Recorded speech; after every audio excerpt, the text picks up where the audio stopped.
کہنے کو تو وہ ایک اسمگلر تھا، لیکن اپنے ملک پاکستان کا شیدائی تھا۔ آج کے بعض چور اور ڈاکو سیاستدانوں کے مقابلے میں وہ عظیم المرتبت اسمگلر قابل تکریم ہے۔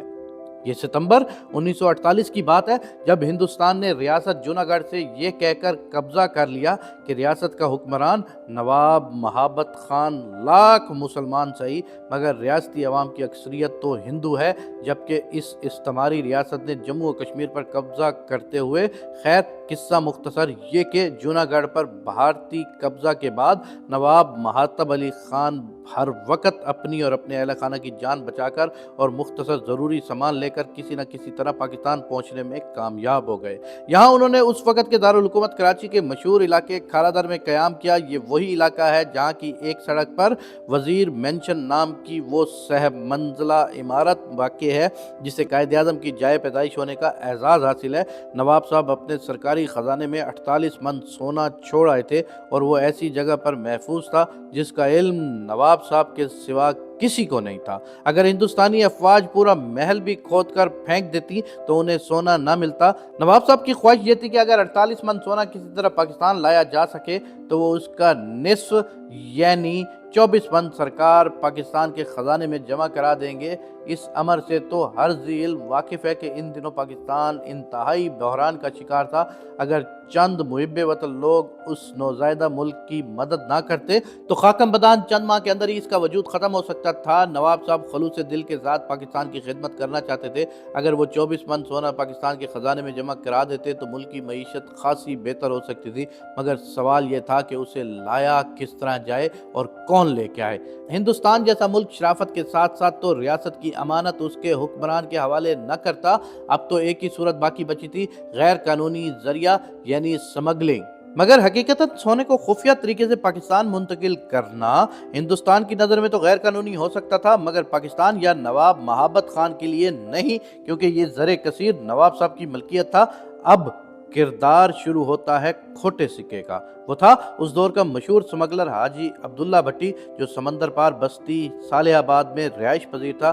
یہ بستی کراچی کی بندرگاہ کماڑی سے تقریباً 10 میل کے فاصلے پر واقع ہے۔ عبداللہ بھٹی اس وقت 80 برس کا تھا اور اپنا پیشہ ترک کر کے یاد الہی میں مصروف تھا۔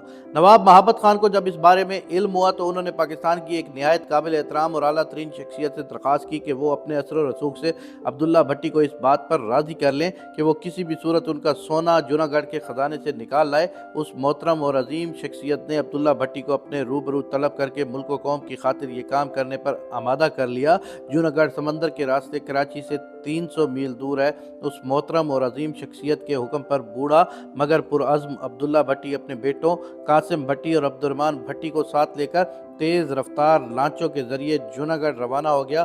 پاکستانی فوج کے چند کمانڈوز بھی اس کے ساتھ تھے۔ ان لوگوں نے 1 بجے دوپہر کو بحری سفر شروع کیا اور خفیہ راستوں سے ہوتے ہوئے جوناگڑھ کے ساحل پر پہنچ گئے۔ اس وقت شب کے 10 بجے تھے۔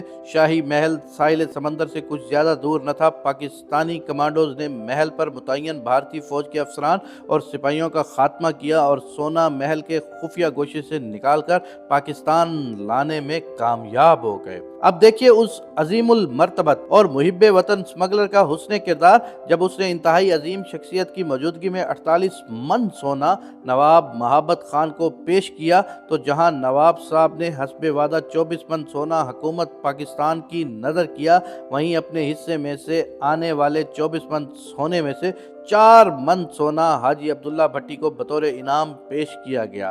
حاجی عبداللہ بھٹی نے یہ سونا لینے سے انکار کر دیا اور زاروں قطار روتے ہوئے بولے، بابا میں نے ساری زندگی سمگلنگ کی مگر وہ انگریز کا زمانہ تھا، اب میں نے سمگلنگ نہیں کی بلکہ پاکستان کا حق ادا کیا ہے۔ میں سمگلر ضرور ہوں مگر مادر وطن کی دولت نہیں لوٹوں گا۔ پھر دوبارہ رونے لگ گئے۔ کچھ دیر بعد خاموش ہوئے اور سلسلہ کلام جاری رکھتے ہوئے کہنے لگے، میں یہ 4 من سونا بھی حکومت پاکستان کے خزانے کے لیے پیش کرتا ہوں۔ اس کے علاوہ میرے پاس ذاتی 3 من سونا ہے جو اس مقدس دیس کی نظر ہے۔ پھر اس عظیم شخصیت اور نواب مہابت خان کے آنسو بھی نہ رک سکے، لیکن یہ خوشی کے آنسو تھے، فخر و انبساط کے آنسو تھے اور ایک ہمارے اس دور کے کھوٹے نہیں بلکہ گندے سکے ہیں جو پاکستان کی دولت کو لوٹ کر دوسرے ملکوں میں لے گئے، مگر نہ شرم ہے نہ حیا ہے، ان کو کیا نام دیا جائے۔